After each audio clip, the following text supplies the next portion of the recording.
दोस्त अपनी ही मशूका को भगा कर ले आता है और अपने दोस्त के घर पर ले जाता है और उसे कहता है कि मुझे कुछ दिन यहाँ पर रहना है क्योंकि मैंने इस खातून के साथ कोर्ट मैरिज करनी है, जबकि वो जो खातून थी वो एक बच्चे की माँ थी। अब ये दोस्त जिस दोस्त के घर पर जाता है, कुछ ही दिनों के बाद हथौड़ों के वार करके अपने उसी दोस्त को जो इसको घर में रहने के लिए जगह देता है, उसको ही मौत की नींद सुला देता है।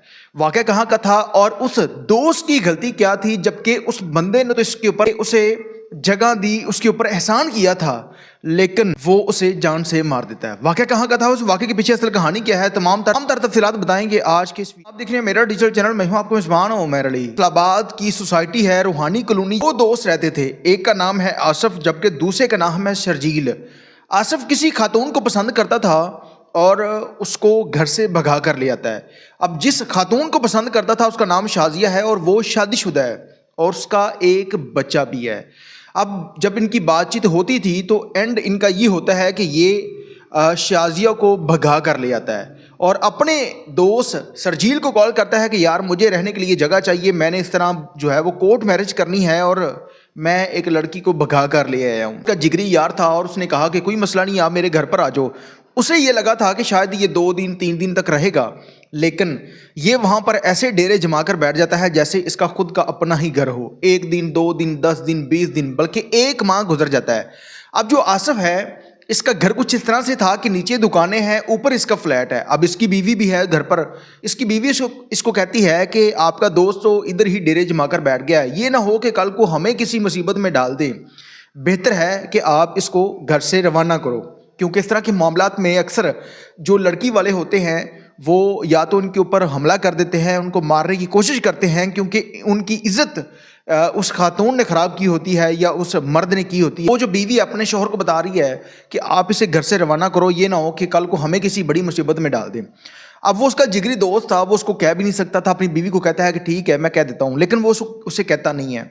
इस तरह करते कराते 1 माह से ऊपर टाइम गुजर जाता है और फिर एक दिन वो आया कि जब शर्जील जो था, इसकी बीवी आसमा जो है, वो अपने शोहर के साथ लड़ाई झगड़ा करने लग जाती है कि मुझे लगता है कि तुम्हारे भी इस खातून के साथ जो है वो नाजायज़ तलकात हैं, जिसकी वजह से तुम इन्हें घर से क्यों नहीं भेज रहे।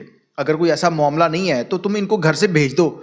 उसी बात पर दोनों मियाँ बीवी के अंदर लड़ाई हो जाती है और वो लड़ाई के बाद आसमा जो शर्जील की बेगम है वो अपने माँ बाप के घर चली जाती है नाराज़ होकर।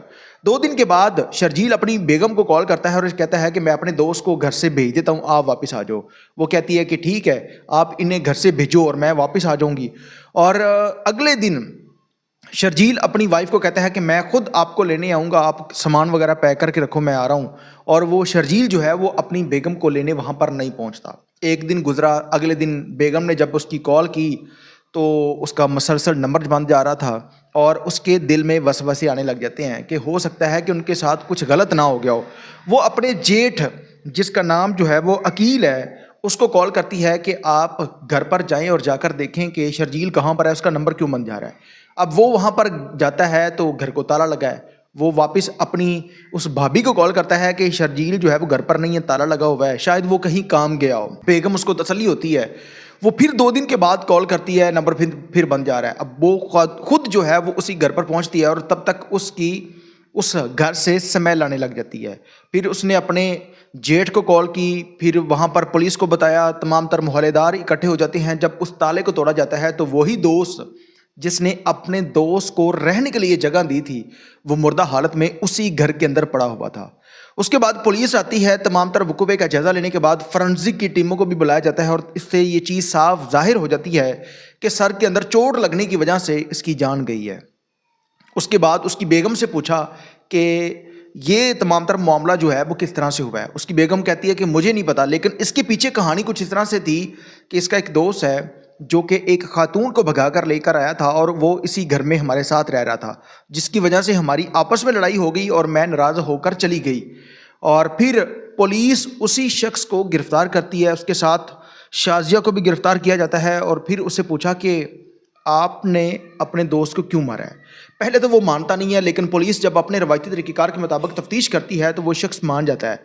पुलिस ने पूछा कि आपके ऊपर तो उसने एहसान किया था, आपको रहने के लिए जगह भी दी थी, लेकिन उसकी गलती क्या थी जिसकी वजह से आपने इतना बड़ा कदम उठा दिया। इस पर वो दोस्त بتاتا ہے کہ اس کی بیگم جب اس کے ساتھ لڑائی کر رہی تھی تو میں سن رہا تھا، اس کی بیگم کہتی تھی کہ آپ کے آصف کی بیگم کے ساتھ ناجائز تعلقات ہیں، اور جب وہ ناراض ہو کر اپنے گھر چلی جاتی ہے تو ہم لوگوں نے کٹھے بیٹھ کر جو ہے وہ ڈرنک کی، اور نشے کی حالت میں میرے مائنڈ میں وہ بات آ گئی، جس کی وجہ سے میں نے غصے میں آ کر ہتھوڑا پکڑا اور تب تک مارتا رہا اپنے دوست کو جب تک وہ فوت نہیں ہو جاتا، اور پھر ہم لوگ تالا لگا کر یہاں سے چلے گئے، لیکن پولیس نے پھر گرفتار کر لیا۔ یہ وہ تمام تر واقعہ تھا جو آپ لوگوں کے سامنے رکھنے کا مقصد تمام تر لوگوں کو اس چیز کے بارے میں آگاہ کرنا ہے کہ کبھی بھی غلط کام میں چاہے آپ کا سگا بھائی ہو اس کو بھی سپورٹ نہیں کرنی چاہیے۔ یہ تو دوست تھا، اور بہت ساری خواتین ہم نے ایسی دیکھی ہیں کہ جو اپنی شادی شدہ زندگی کو بہت اچھے طریقے سے گزار رہی ہیں، لیکن اگر غربت ہے، وہ عیاشی کے لیے پیسہ نہیں ہے، جب وہ باہر کی دنیا دیکھتی ہیں تو پھر وہ کسی مرد کی میٹھی میٹھی باتوں میں آ جاتی ہیں۔ میں نے ایسے لوگ دیکھے ہیں جو بعد میں خود پچھتاتے ہیں، چیختے ہیں کہ ہم نے کیا کر لیا۔ وہ خواتین جو اپنا بسا بسایا گھر اجاڑ دیتی ہیں اور پھر اگلے شخص کے اوپر یقین کر کے چلی جاتی ہیں، لیکن وہ بھی یا تو آپ کو کسی بڑی مصیبت میں ڈال دے گا، یا پھر وہ کچھ وقت کے بعد آپ کو ایسی جگہ دھکا دے گا کہ جہاں سے واپس آنا آپ کے لیے ناممکن ہوگا۔ تمام تر لوگوں سے گزارش ہے کہ اس واقعے کے بارے میں اپنی قیمتی رائے کا اظہار کمنٹ سیکشن کے اندر لازمی کیجیے گا۔ اللہ نے کی بات۔